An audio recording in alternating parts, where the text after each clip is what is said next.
Okay, so now we've seen that the competition, either in international trade or in sports or whatnot, we can frame that kind of competitive interaction in two ways. We can focus on the level playing field, right? Or we can focus on the inequality of the players. And if we advocate a level playing field, well, that might just be self-serving if we happen to be the one in a better position to take advantage of our competitor.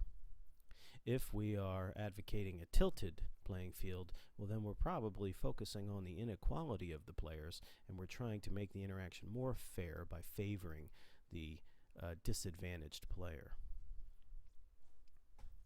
So, let's consider these two cases.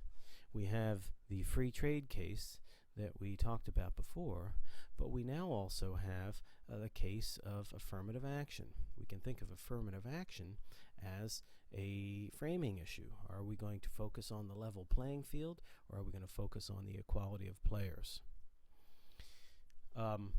Let's take the level playing field here. So here's two individuals trying to get into college, for example. Well, one view of an affirmative action program would be to say that affirmative action is not fair, right? Some kind of preference for the black applicant is not fair because it violates the level playing field argument, right? So the people who argue level playing field are saying the only fair thing to do is to not use race as a criterion for entrance into the school. The people who are for affirmative action are saying, well, no, the level playing field is not fair because the white applicants have had an advantage, a historical advantage in developing the skills and so on to get into schools. And so really what we should be focusing on is the equality of the players. And when we see that the black applicants have been unequal, they've been disadvantaged in history, then a sensible remedy would be to tilt the playing field, right? To try to make the competition more fair. And so that's what affirmative action conceptually is. It's sort of a tilting of the playing field to favor some of the players who have inequalities that are rooted in historical differences. Okay, so we can see then the affirmative action as a framing issue. If you're for affirmative action, you're probably focusing on the inequality of the players. If you're against affirmative action, you're probably making a level playing field argument, right? But now let's compare that to the free trade case. So if you said that it was fair for America to protect its industries, you know, the British imports here, oh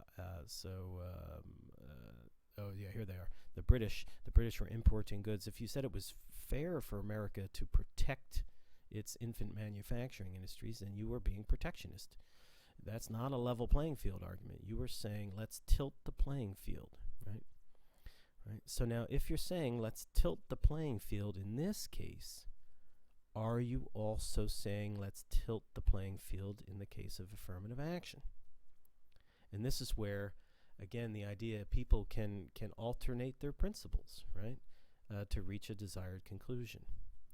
So we might say, well, if the principle of a level playing field is fair, then we might expect that principle to be applied to both cases, the case of entrance into college or job hiring or whatever, and the case of free trade in American history.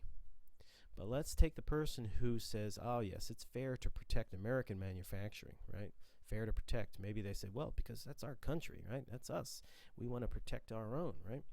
Well, then that's not a level playing field argument in this case. So protectionism, this person is saying, is the right thing to do. But if protectionism is the right thing to do, why is it the wrong thing to do over here? And here's where the social psychologist will point out to if there is a difference, a variation in how the principle is applied, then we have to seek an explanation. Why is the principle not being applied in the two cases? And one, of course, obvious implication of this is that people are wanting to favor the Americans over here, right? We are Americans, and we look back in history, and we want to favor our own country, and so we will choose whatever principle will serve that end. In this case, it's not a level playing field argument because that would be free trade. No, it's protectionist policies that protects the American industry. But over here, right, the question is, how are people using their principles, and can we explain this in terms of which group, white or black, the person has an interest in defending or advocating for?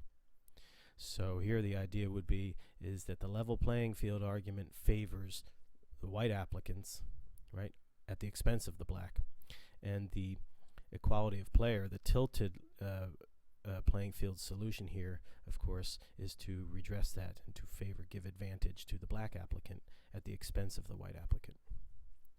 But if you're for non-level playing field here, why not the same non-level playing field principle over here? And so here again we see this idea of humans, if they are applying principles non-uniformly, then it raises the possibility that what's really going on is some affiliation or attachment or allegiance to some social group, and then we choose which principle we will use to justify our decision. So just to reiterate, to be completely consistent, let's say one advocates a level playing field argument in the case of affirmative action, that this is fair, right? That's the fair condition. Then it raises the question, well, do you apply the level playing field argument here? If you did, well, then that would mean you're for free trade, and that would have harmed the American economy in this historical example, right? Alternatively, if you consistency would be, if you are for a tilted playing field here, would you be for a tilted playing field here? In which case that would be protectionism, right?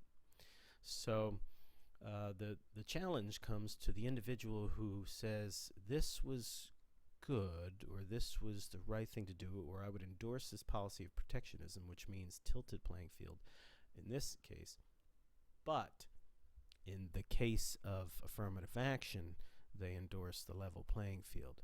And so it's that kind of difference, the different application of the principle, level playing field here, non-level playing field here, that raises the question, what is it that's causing that difference in application of the principle? And one obvious possibility is the social group that benefits from the policy. Americans in this case, and black individuals in that case.